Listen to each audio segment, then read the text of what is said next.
English for teaching purposes. Expressing certainty.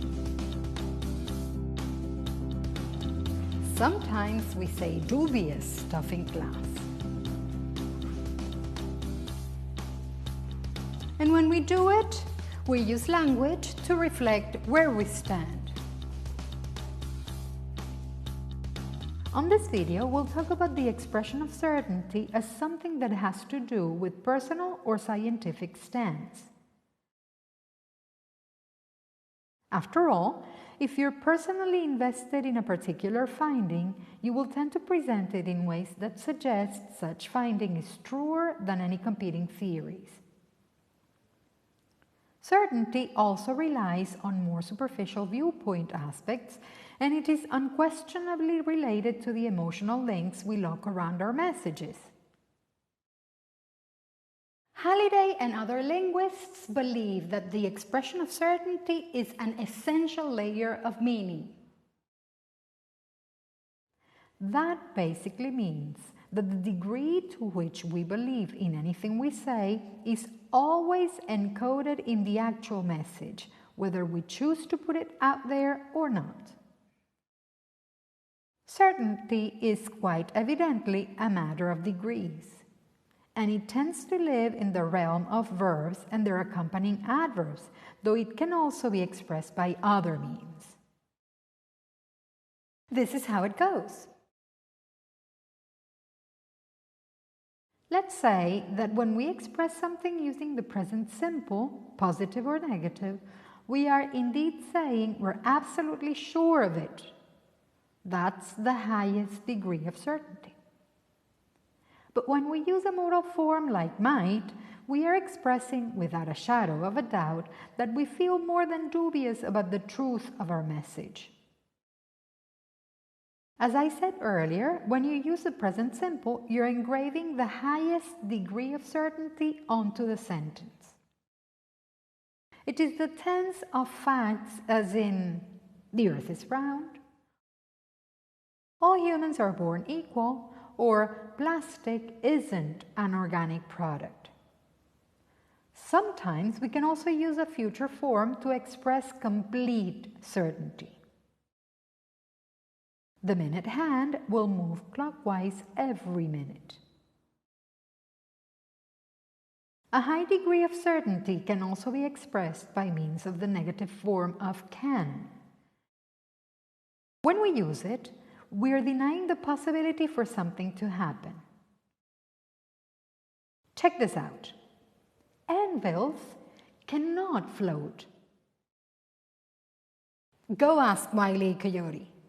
Once we cross this line, we leave the realm of certain and we enter the world of only possible. Say you're pretty sure something is true, but can't really swear by it. In that case, you'll probably need to use must. You see, must says, yes, I believe this is true, but I still can't claim it is. The patient's lack of response must be due to her condition, but we need to run more tests to be sure. It all goes downhill from here. Let's use the same example and see how it varies in meaning. The patient's lack of response can be due to her condition, but we don't know for sure. Or, the patient's lack of response could be due to her condition, but we need to run more tests to be sure. The previous sentences express that the patient's condition is a cause as possible as any other for the patient's irresponsiveness. Let's say that there is no more than 50% certainty that the condition is to blame. Following can and could, we find may and might, which encode doubt rather than certainty. Let's see what the previous example would look like when using may and might. The patient's lack of response may be due to her condition, but we need to run more tests to be sure. And the patient's lack of response might be due to her condition, but we need to run more tests to be sure. The level of certainty expressed by both these modal verbs is very low, so low that we tend to use either one of these expressions when we're making a less than educated guess. People rarely make a difference between may and might, but I think there is a real difference, though slight. Bear that in mind if you want to emphasize that tiny little possibility that goes up or down.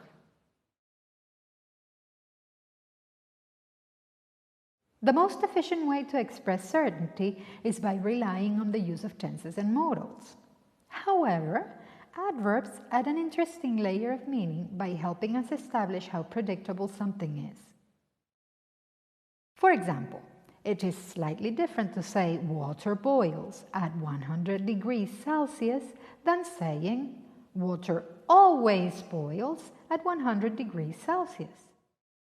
Especially because we all know that only under certain circumstances does water boil at exactly 100 degrees Celsius.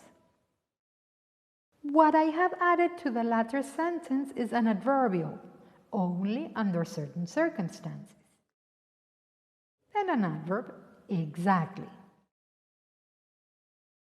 which help establish the conditions for the sentence to express something that is true and for the speaker, in this case me, to feel certain about it.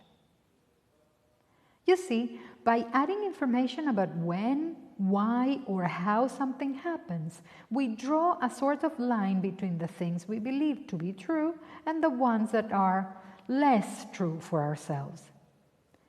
Always bear in mind that the certainty you print onto your statements is nobody else's but your own. This means that being aware of the workings of the expression of certainty is actually important. I really believe this is all we got for you today. See you next time, I guess.